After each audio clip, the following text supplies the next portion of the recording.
Hey guys, welcome back to the channel. This is Chris with C&M Aquatics, and today I was going to show you how to use your coral bandsaw to cut a chalice coral.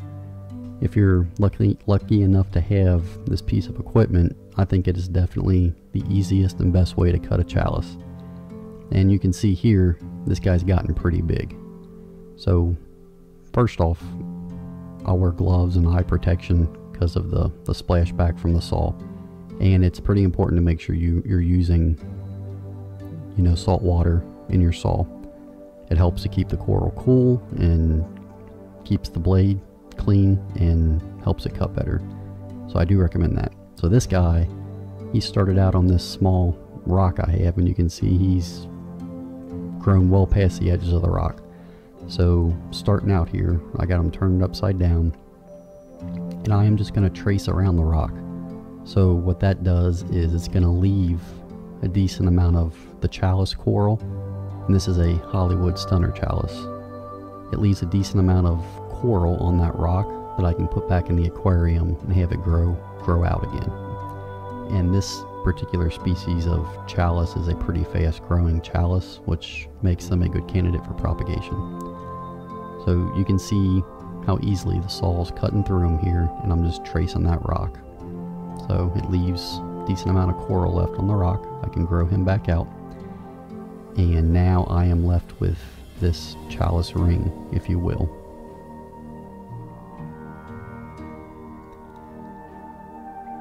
And I've said it in my other videos, after I cut coral, I like to dip them in an iodine-based dip. It helps cut down on an infection, and it helps with the healing process. I think that's a pretty important step to mention. So I'm left here with this nice ring of a chalice, and this is a pretty straightforward process. I'm going to come back, and some of these I cut a little bigger, but you're going to come back and I'm going to cut them into roughly 1-inch wedges. Not quite, but almost like a triangular shape. And I'll come back after they're cut and I will glue them onto a frag plug, and they'll be ready to go.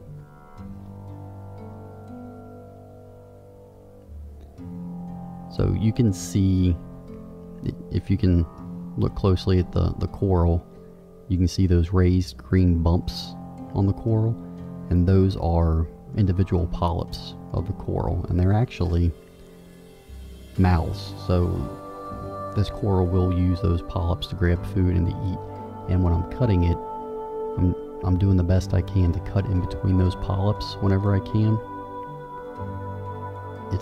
You can't avoid it all the time because this particular chalice coral has a lot of them on there, so it's inevitable that you're going to end up cutting through one or a couple at some point, but I do try to make it a point to cut in between them if I can.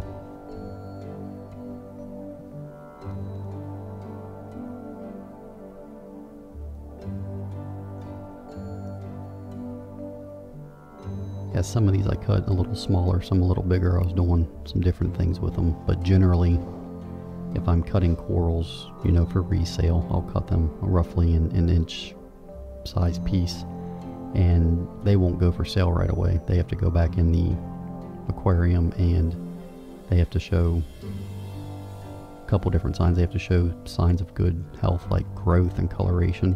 Once they start growing back and encrusting over the edges and onto the frag plug, I know that they're healthy and they're gonna make it, and I'll put them up for sale and take pictures and do that. But I'll never cut a coral and then immediately glue them to a plug and then put them up for sale. I think that's bad practice, and in business you don't want to ship people corals that aren't gonna make it.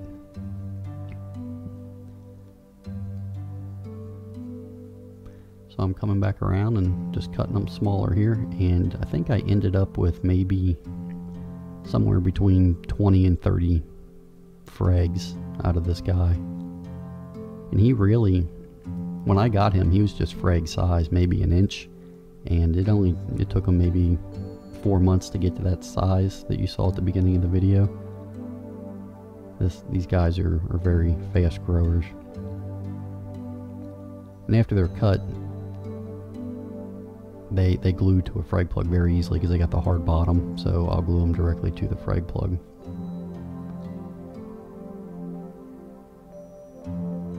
And these saws, if you do have one, they are a little pricey, but they make cutting corals so much easier and it's so much faster. In my opinion, that it's been worth every single penny I spent on it. And you may not need it if you don't have a lot of coral to cut, but I'm cutting a lot of corals. If you didn't have a saw, you could use your bone cutters that a lot of aquarists use in the hobby.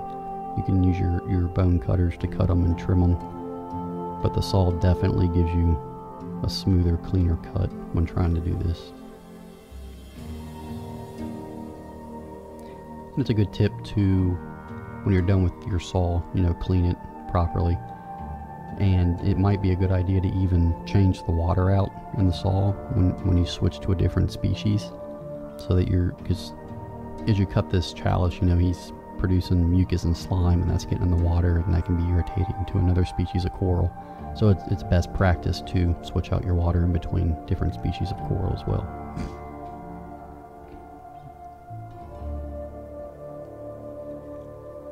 That's all of it. Pretty straightforward process. Just take your time and be careful.